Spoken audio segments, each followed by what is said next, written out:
Welkom by hierdie voorlesing van Sterre is vir altyd, die eerste in die reeks oor die Barnard meisies. Geskryf en voorgelees deur Sofia Kap, uitgegee deur Boekdiva Uitgewers. Hoofstuk 23. Janie gaan staan voor die groot vergulde spieël in die sitkamer en stryk die fluweel van die aandrok met haar hande oor haar heupe glad, al is dit nie nodig nie. Die rok pas asof dit vir haar gemaak is en dit vou om haar lyf soos 'n liefkosing. Daar is niks wat sy nog kan doen om beter te lyk nie. Buiten miskien oorbelle. Die rok vra eintlik vir besonderse oorbelle en veral met haar hare so opgekam sou dit haar voorkoms afgerond het. Maar sy het net die eenvoudige silwer ooringetjies waarmee sy uit Suid-Afrika hier aangekom het en dit het so verkeerd gelyk by die elegante rok dat sy dit uitgehaal het. Liewer geen oorbelle nie, as oorbelle wat lyk na afskeep. Afgesien daarvan, kan nie eers sy met haar voorkoms fout vind nie. Sy het genoeg tyd gehad na haar en Nina se rondlopery om rustig reg te maak en aan te trek. En sy weet sy lyk goed, al klink dit ydel om dit teenoor haarself te erken. Dis nie fout met haar voorkoms nie, dis rou senuwees wat haar so laat vroetel. Senuwees en afwagting. Nina het haar hier by Max se woonstel kom aflaai, maar was skielik haastig om by die huis te kom en te gaan regmaak vir vanaand se opera. Sy was vir 'n goeie uur of 2 op haar eie, waarin sy haar oor haar omgewing kon sit en opwerk. Max se woonstel lyk soos iets uit Condé Nast Traveller, gesofistikeerd, stylvol en bitter duur. Dis heeltemal anders as Vermeer de Rousseau, waar die binneversiering ook sekerlik nie goedkoop was nie, maar waar alles gesellig en huislik en verwelkomend was. Sy was op haar gemak daar, in so 'n mate dat sy tuis gevoel het. Hierdie plek is formeel, amper styf, vol ontwerpers, meubels en oorspronklike skilderye en 'n Tiffany kaggel wat sweerlik meer werd is as die huis waarin sy groot geword het. Dis 'n skouwoning, die soort plek wat jy vir jouself koop as jy iets het om te bewys. En dit bewys iets, dis nie ultimate nie. Dit bewys vir haar presies hoe ver haar en Max se lewens uitmekaar is. As hy haar van die begin af na hierdie woonstel toe gebring het, het sy vriendelik, dog ferm, al sy uitnodigings van die hand gewys en die pad gevat. Die plek is letterlik perfek en weerspieël die presiese lewenstyl wat sy nie kan of wil hê nie. Al wat gekeer het dat sy vanmiddag die pad vat, was die feit dat sy Max haar woord gegee het dat sy vanaand sal saamgaan. Dit en die vasie met lelietjies van die dale wat op die speeltafel in die hoofslaapkamer vir haar gestaan en wag het.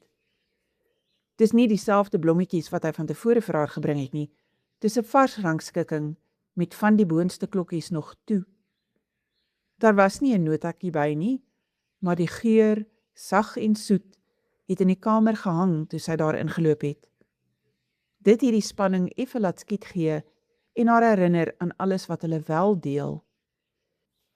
Dit het dit vir haar moontlik gemaak om die dag se vrese en teleurstelling in haar sak te druk en weer net uit te sien na die kosbare aand wat hulle wel kan deel.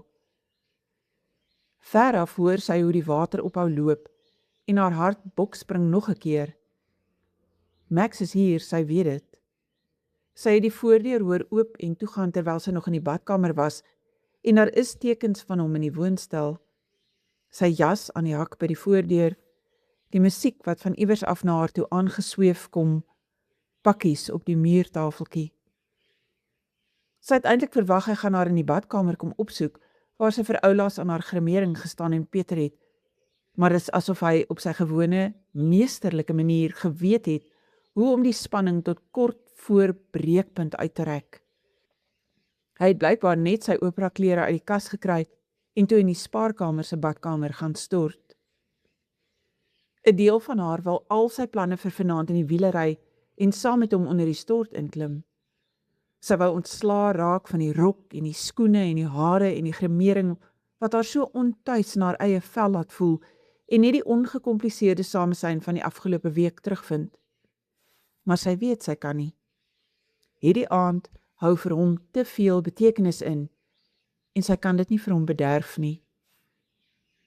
Haar hand gly oor die rugleuning van die moderne leunstoel, die marmerblad van die muurtafel, die rusbank in 'n roomwit brokaat, terwyl sy stadig deur die vertrek dwaal.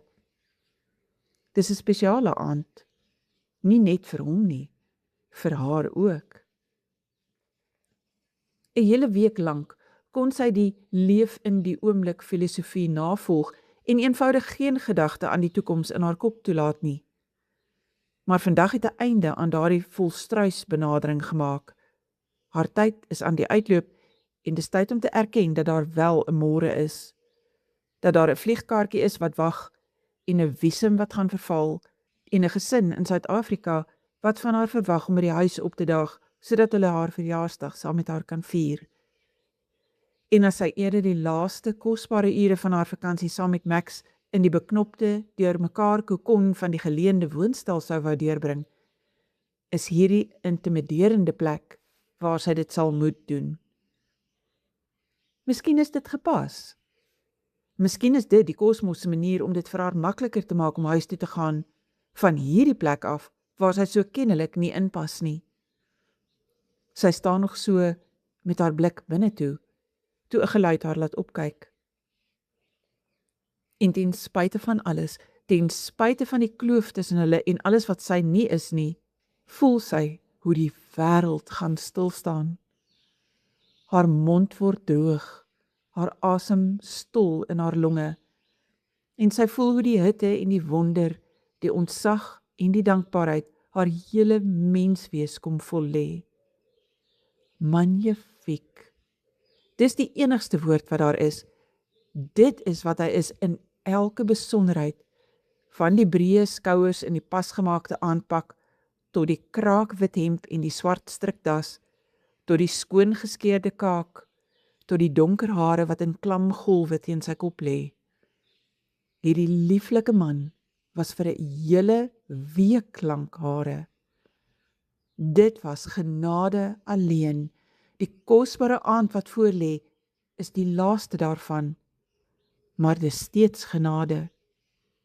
Hy bly so in die kamerdeur staan, met sy hand wat sy mouboortjie reggeskuif het, maar stil geraak het toe hy haar sien.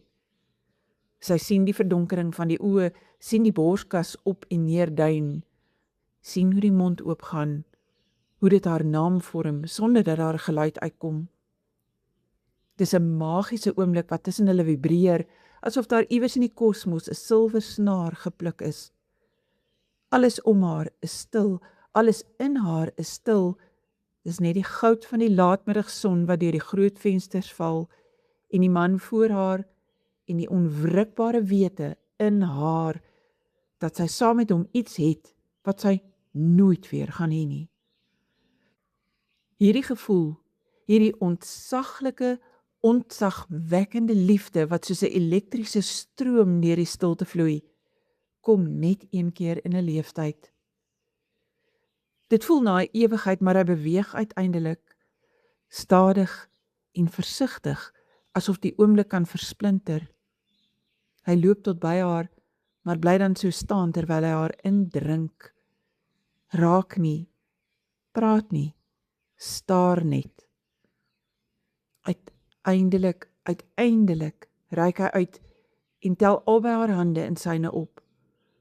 Dop dit om sodat haar palms vir hom oop lê. Die donker kop buig daaroor en stadig, dralend asof hy sy hele wese aan haar oorhandig, druk hy 'n soen op elke handpalm.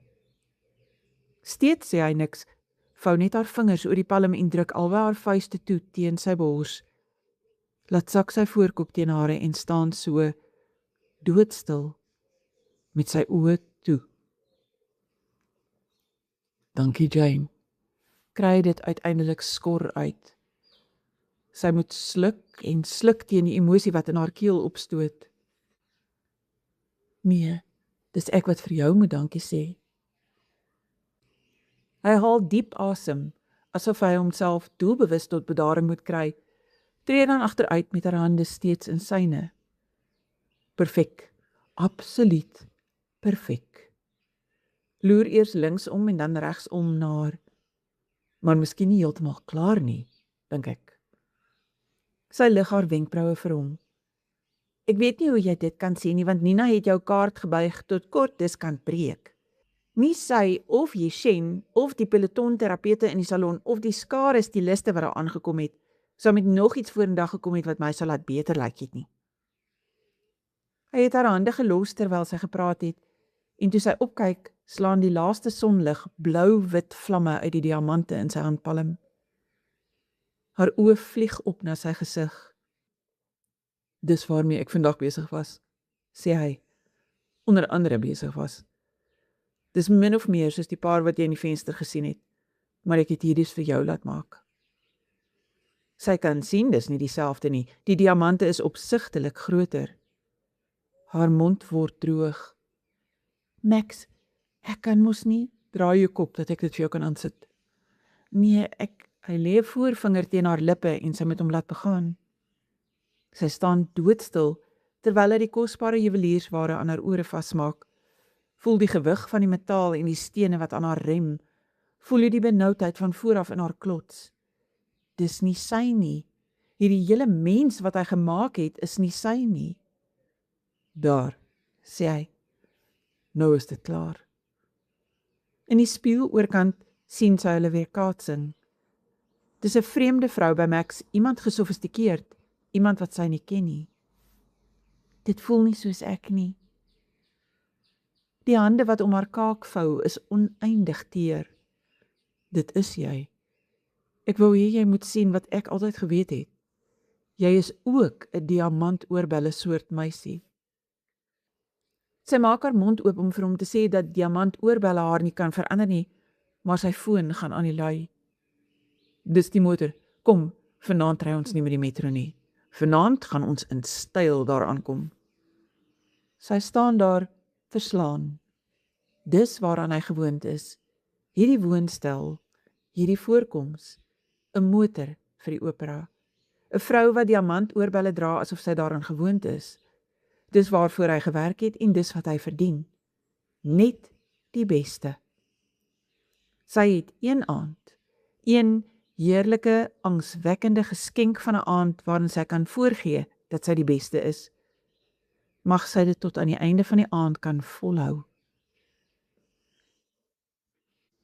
Janie steek haar hand deur Max se arm, wat hy ewig geland vir haar hou, en slaak 'n innerlike sug van verligting. Sy het die eerste helfte van die uitvoering oorleef, sonder om een of ander grove fou pas te begaan, wat hom in die skande sou steek. En sy kon haar net sit en verlustig in 'n wêreldklas produksie.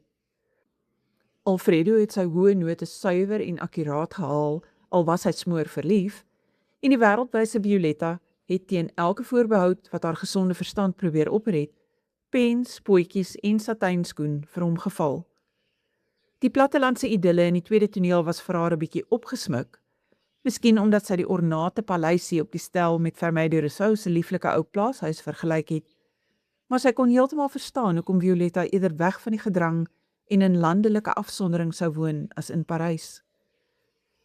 Soos wat dit enige goeie opera betaam, duur die goeie tye natuurlik nie lank nie, en dis Alfredo se pa wat in die gedaante van 'n bariton daar opdaag om 'n stok in die wiel te steek. Alfredo se suster is nog jonk en onskuldig, vertel hy vir Violetta, maar terwyl haar broer met 'n kortesaan deurmekaar is, gaan die meisiekind nie met 'n ordentlike man kan trou nie.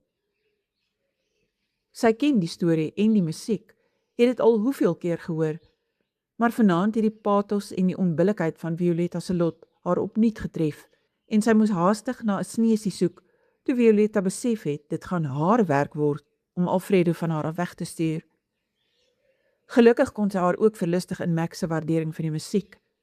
Hy is te gekultiveerd en te goed onderlê in theateretiket om tydens die uitvoering te praat, maar hy het die hele tyd met haar hand in syne gesit, en sy kon aan sy greep voel hoe die musiek hom meesleur.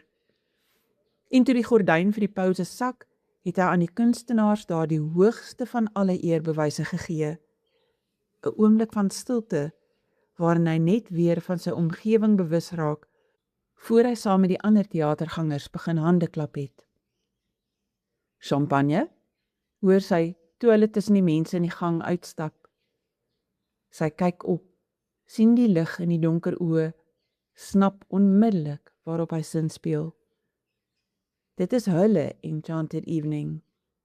Dit is die aand waarop hy alles kan wees wat sy pa nie was nie, en waarop hy miskien die laaste sirkel ook vir sy ma kan voltrek. Haar keel raak dik van emosie. Hierdie een ding kan sy vir hom gee. Hierdie vreemde verbintenis met Rose het sy.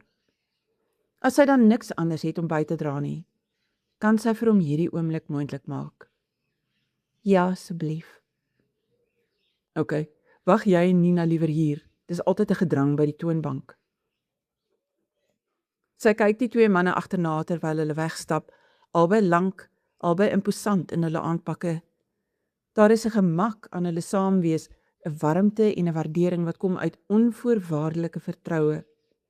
Die manier waarop Claude sy hand op Max se skouer laat rus, sê dit beter as woorde. Sy draai na Nina om die oomblik met haar te deel, maar Nina se blik is oral behalwe by haar. As dit nie so onsinnig was nie, sou sy gedink het Nina is op die rand van trane. Wat is dit, voel jy sleg? Vra sy besorg. Nina skud haar kop, maar sy het die bewing van die mond gesien. Nee, ek voel nie sleg nie, dis mooi oorbelle, Janie. Janie frons. Sy het aanvaar Nina weet van die geskenk wat Max vir haar laat maak het, want Nina het so iets gedurende middagete genoem. Sy wou nog uitvra hoe Max van die oorbelle geweet het, maar hulle kon nie voor die vertoning gesels nie, want Claude en Nina het op die nippertjie daar opgedaag. Nou lyk dit behoorlik asof Nina nie eers oogkontak kan maak nie. Ja, dis lieflik. Sy huiwer, onseker oor hoe om die situasie te hanteer. En bitter duur. Ek sou gekeer het as ek geweet het dis wat hy beplan het. Die geluid wat Nina maak is iewers tussen 'n lag en 'n snik. Jy moes lank voor vandag gekeer het, Janie. Dit help nie jy probeer nou maak asof jy... Hierdie keer is die trane onmiskenbaar. Instinktief steek sy 'n hand uit om te troos, maar die vrou ruk behoorlik haar arm weg. Kyk op na Claude wat met 2 glase champagne aangestap kom, draai op haar hak om en vlug. Janie kyk die skarrelende figuur verdwaas agterna. Wat sou die liewe, vrolike Nina so ontstel het? Sy draai na Claude met die idee om die 2 glase by hom aan te vat, sodat hy Nina kan gaan ondersteun. Maar toe sy opkyk, wil sy amper agteruit styer om weg te kom van die kilheid in sy oë. Die stilte tussen hulle rek, en dis hy wat dit uiteindelik breek deur die 1 glas champagne amper in haar hand te stamp. Sy kry dit vasgehou ten spyte daarvan dat die glas glibberig geword het van die goue vloeistof wat oor die rand gespat het. Wat gaan aan? Claude se kake bult. Ek het my voorgenem om my mond te hou, maar ek kan nie net staan en toekyk hoe... Hy sluk amper oneerbiedig diep aan sy champagne. Nina het my van julle gesprek vertel. Vergewe my reguit woorde, maar ek het nie my vrou se finesse nie. Is dit waar dat jy beplan om terug te gaan Suid-Afrika toe? Hy kyk op in haar gesig. Kry sy antwoord daar. Kyk weg, vloek gedemp. Dis vragtig waar.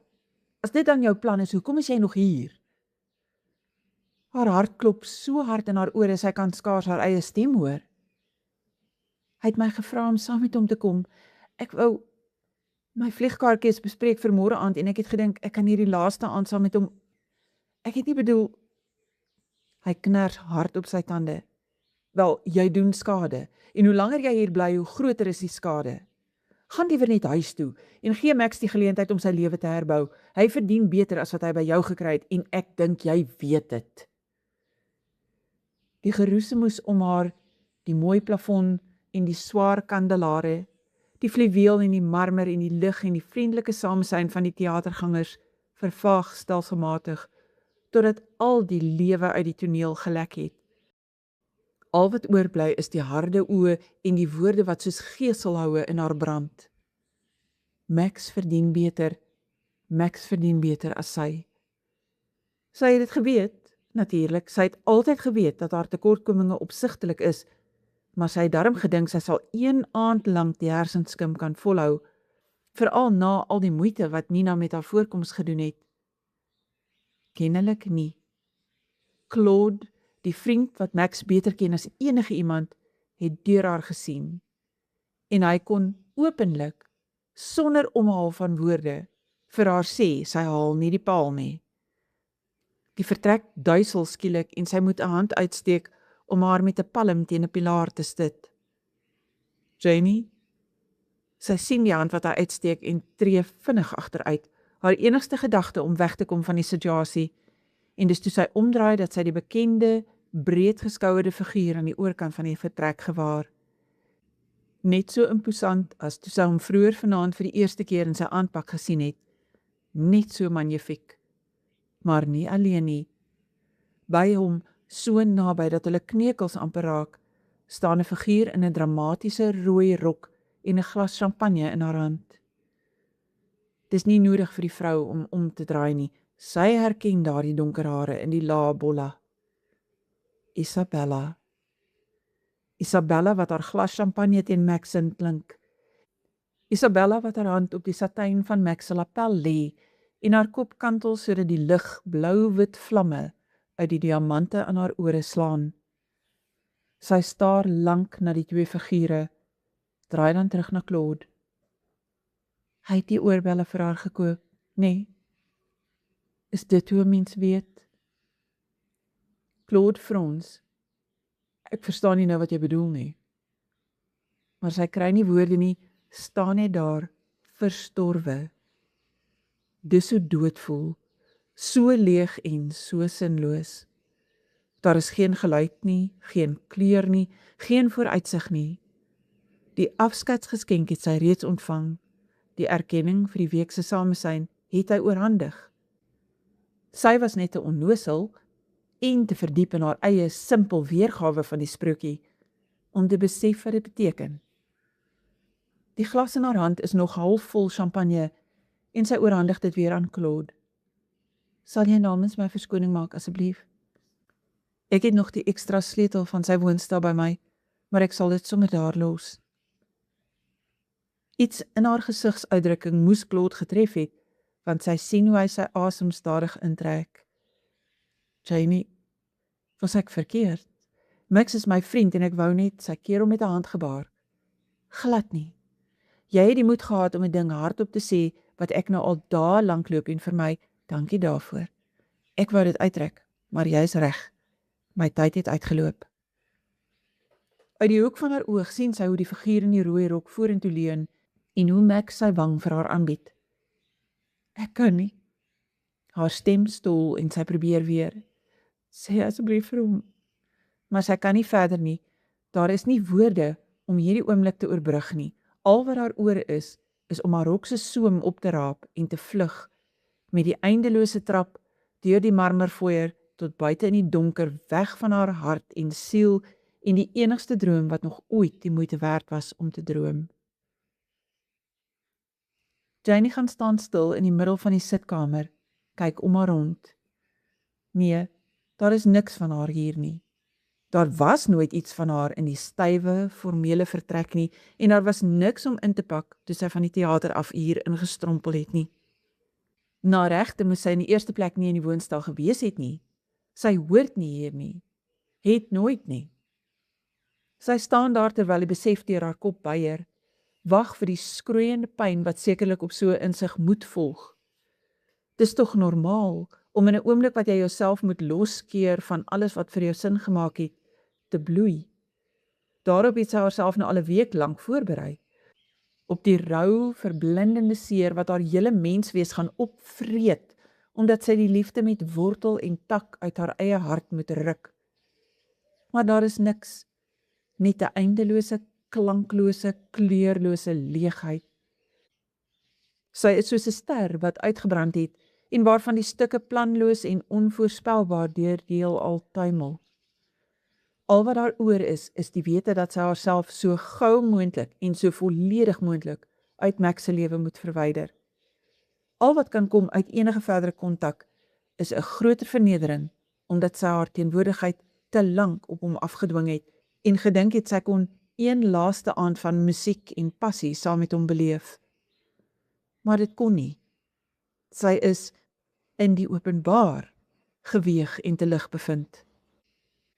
Sy het pas die sleutels vir die woonstel op die sytafel neergesit, toe sy die harde manstemme buite die voordeur hoor.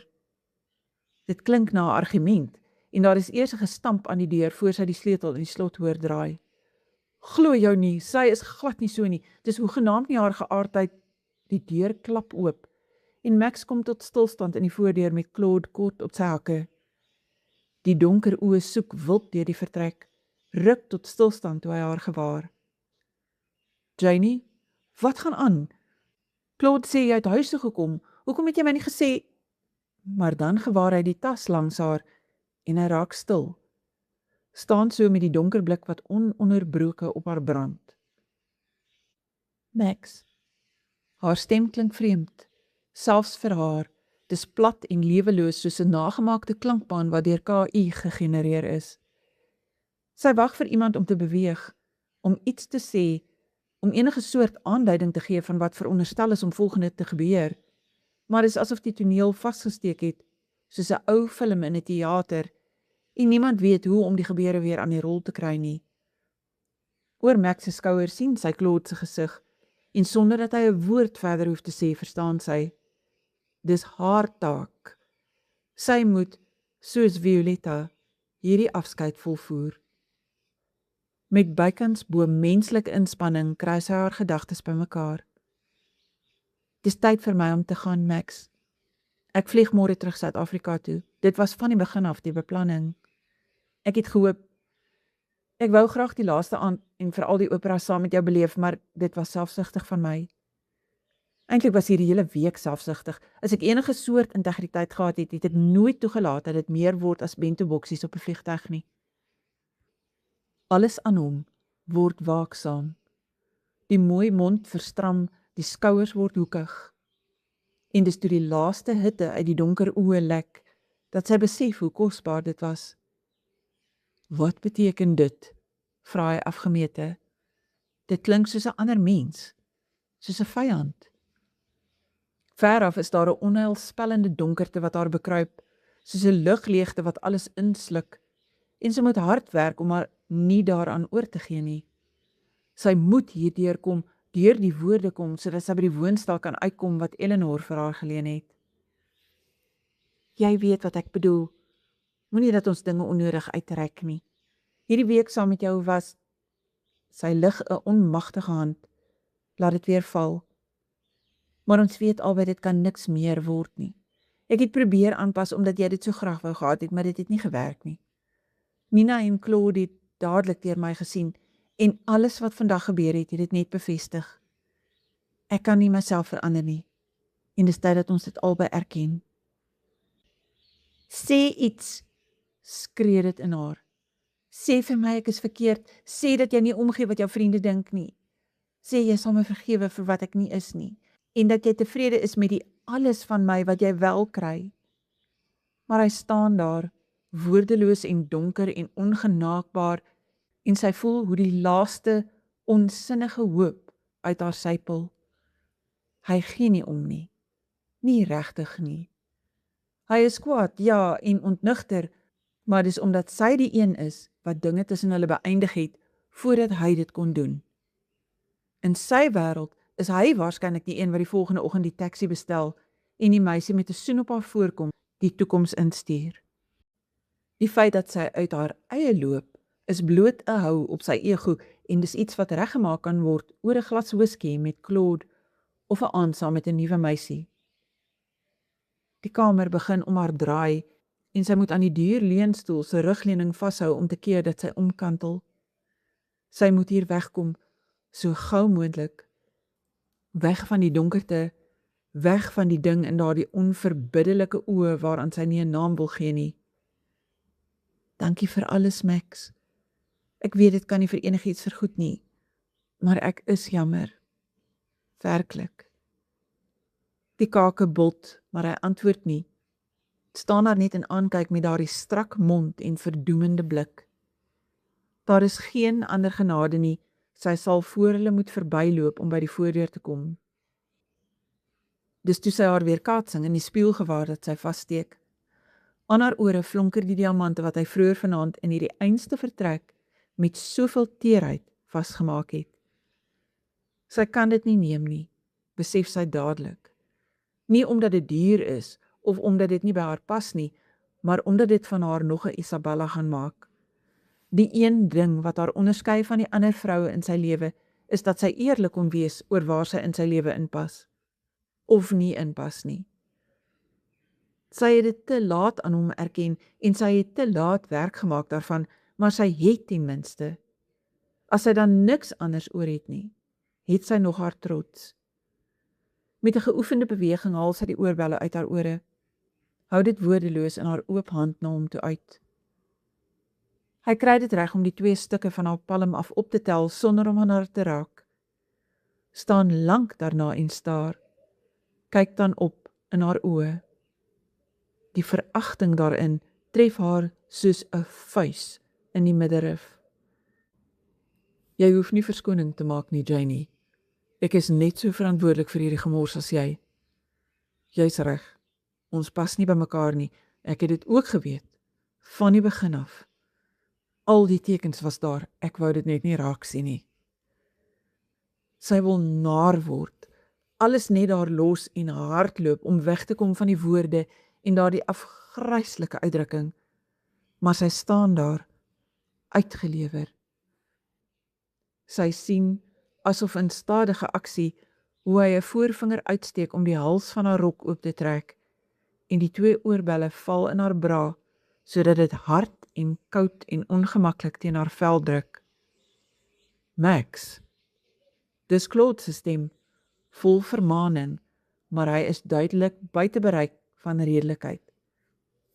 Hou dit gerus as 'n aandenking aan 'n week waarin jy jou bes gedoen het om buite jou gemaksone te beweeg, maar uiteindelik gedwing is om jou ware kleure te wys.